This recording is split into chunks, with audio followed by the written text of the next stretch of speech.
ॐ वर्णानामर्थसङ्गानां रसानां छन्दसामपि मंगलानां च कर्तारो वन्दे वाणीविनायको। सभी श्रोताओं को पंडित दीनदयाल शास्त्री छोटी काशी बूंदी की ओर से सादर नमन।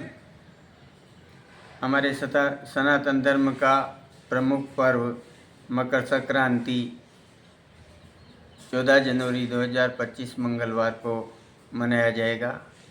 कई व्यक्तियों के मानस में मकर संक्रांति के बारे में कई विचार आते हैं। संक्रांति किसे कहते हैं, कि संक्रांति का क्या फल है, क्या लाभ है, जनता को इससे क्या लेना देना है। तो मैं संक्रांति के बारे में थोड़ा सा आपको जो है बताना चाह रहा हूँ कि ये जो संक्रांति है, सूर्य का एक राशि से दूसरी राशि पर जाने को ही संक्रांति कहते हैं। ये संक्रांति जो है एक वर्ष में 12 बार होती है, हर महीने संक्रांति होती है, किंतु मकर संक्रांति का विशेष महत्व होने के कारण जनता जनार्दन में यही ज़्यादा परिचित है। तो ग्रहों की गति जो है ये निर्धारित है। सूर्य एक दिन में एक अंश, एक महीने में 30 अंश भोग करके एक राशि में जाता है। जितने भी ग्रह हैं वो 30 अंश पर अपनी राशि का भोग करते हैं। ये संक्रांति जो है, ज्योतिष शास्त्र में विद्वानों ने इसको अनेक प्रकार के नाम दिए हैं। वार के हिसाब से भी इसके अलग अलग नाम होते हैं और नक्षत्र के अनुसार भी इसके अलग अलग नाम होते हैं और प्रहर के हिसाब से भी इसके अलग अलग नाम होते हैं। जिस प्रकार का नाम होता है ये उसी प्रकार का फल देने वाली होती है। ज्योतिष शास्त्र में कहा गया है कि देखिए, ग्रह राज्यम प्रयच्छन्ति ग्रह राज्यम हरन्ति च। ग्रह ही राज्य प्रदान करते हैं और ग्रह ही राज्य को हर लेते हैं। प्रत्येक मनुष्य का जीवन संपूर्ण ग्रहों से प्रभावित रहता है और मानव जीवन ही नहीं, संपूर्ण प्रकृति जो है ग्रहों पर ही आधारित है। जिस जिस प्रकार के ग्रह की महादशाएँ अंतर्दशाएँ आती जाती है, वैसा वैसा ये अपना शुभ और अशुभ फल प्रदान करते रहते हैं। इस वर्ष जो है माघ कृष्णा प्रतिपदा मंगलवार को पुनर्वसु नक्षत्र में बालवकरण में दिनांक 14 जनवरी 2025 मंगलवार को प्रातःकाल 8:25 पर भगवान सूर्य नारायण धनु राशि से निकल करके, जो गुरु की राशि कही जाती है, उससे निकल करके मकर राशि में प्रवेश करेंगे। मकर राशि, अब सनातन पुण्य तो यहीं पर इसका ये है शास्त्रीय पुण्य कि जब सूर्य मकर राशि में प्रवेश करता है तो उत्तरायण प्रारंभ हो जाता है और उत्तरायण में ही समस्त शुभ कार्य करना श्रेष्ठ माना गया है। आपने देखा होगा, महाभारत का एक उदाहरण है कि भीष्म पितामह ने भी उत्तरायण होने पर ही अपने प्राणों का त्याग किया था। इस वर्ष जो है ये संक्रांति भूत जाति की है। इसका वाहन जो है वो व्याघ्र है और उपवाहन इसका अश्व घोड़ा है। अब ये जो है चोर, तस्कर, धूर्त ऐसे लोगों को जो है सुख प्रदान करने वाली है।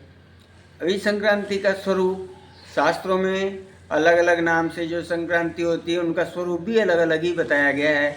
इस माह की जो ये मकर संक्रांति है, इस संक्रांति ने पीले रंग के वस्त्र पहन रखे हैं, जो है चंदन का लेप लगाए हुए हैं और पर्ण कंचुकी धारण कर रखी है, जाति पुष्प हाथ में ले रखा है, स्वर्ण के आभूषण इसने धारण किए हुए हैं और ये कुमार अवस्था में बैठी हुई खीर जो है स्वर्ण के पात्र में खीर का जो है ये भक्षण कर रही है। इसलिए इसका फल भी ये बताया गया है कि संक्रांति जिन जिन वस्तुओं को काम में लेती है ना, हमेशा उनके भाव में वृद्धि होती है।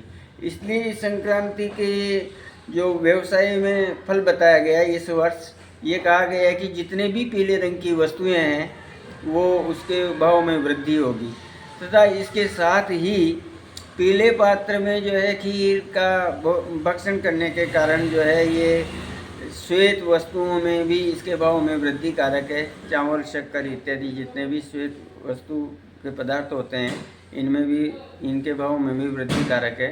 दूसरी बात जो है, इस संक्रांति का नाम महोदरी जो है, ये लेखक, शिक्षक, गुप्तचर विभाग के व्यक्ति, सुरक्षा अधिकारी, इनको सुख प्रदान करने वाली है। ये संक्रांति प्रति माह ही प्रत्येक राशि के अलग अलग पाए के नाम से भी जानी जाती है। 4 प्रकार के पाए होते हैं, लोहे का पाया, तांबा का पाया, चांदी का पाया और स्वर्ण का पाया। जिस प्रकार का पाया होता है, ये उसी प्रकार का प्रभाव उस व्यक्ति पर छोड़ती है। जैसे लोहे का पाया है तो ये कष्टप्रद है, कार्यों में असफलतादायक है। तांबे का पाया है, ये उससे श्रेष्ठ माना जाता है। चांदी का पाया जो है, ये सबसे श्रेष्ठ माना जाता है। अर्थात जिन जिन राशियों के चांदी का पाया में ये संक्रांति आई है, उन राशियों के लिए शुभ फल प्रदान करने वाली है। रही सोने के पाए की बात, तो पहले कहा जाता था कि साहब सोने का पाया जो है वो श्रेष्ठ नहीं रहता है, किंतु एक शास्त्रोक्ति है, सर्वे जना कांचनमाश्रयन्ते, सभी व्यक्ति जो है स्वर्ण का को प्राथमिकता देते हैं। इसलिए स्वर्ण का पाया भी आधुनिक युग के अनुसार व्यक्तियों को शुभता ही प्रदान करने वाला है। इस वर्ष जो है, जैसे मेष राशि है, सिंह राशि है, धनु राशि है, इन तीनों राशियों के लिए ये संक्रांति लोहे के पाए से आई है। अतः इन राशि वाले लोगों को अपने स्वास्थ्य का भी ध्यान रखना चाहिए और कोई भी नूतन कार्य प्रारंभ करने से पहले अत्यधिक चिंतन मनन कर लेना चाहिए। दूसरी बात जो है, वृष राशि, तुला राशि और मकर राशि के ये तांबे के पाए से हैं। जो तांबे का पाया तो शुभ फल प्रदान करने वाला है।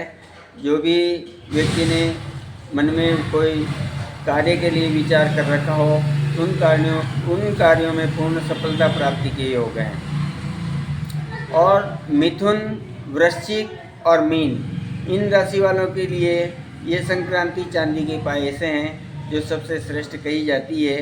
अर्थात इस संक्रांति के प्रभाव से इन राशि वाले जातकों को समस्त विषयों में जो है सफलता प्राप्त अवश्य होगी।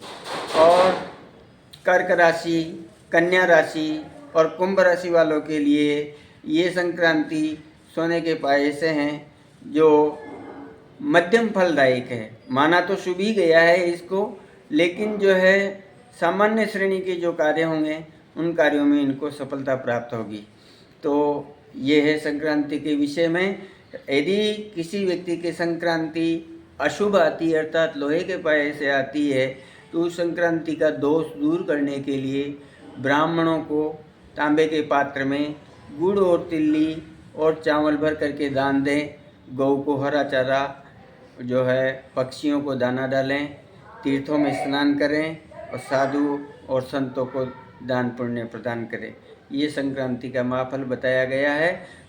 वैसे जो है व्यक्ति को प्रत्येक संक्रांति का फल देख लेना चाहिए और उसी के अनुसार अपने कार्यक्रमों की रूपरेखा भी बनाना चाहिए। ये भी बहुत लाभप्रद होती है। यदि संक्रांति अशुभ भाव में है तो उस समय ऐसे जो नूतन कार्य होते हैं उनका विचार त्याग देना चाहिए। और यदि संक्रांति शुभ प्रभाव में है तो निश्चित ही रूप से आपको कार्यों में सफलता प्रदान करने वाली होगी।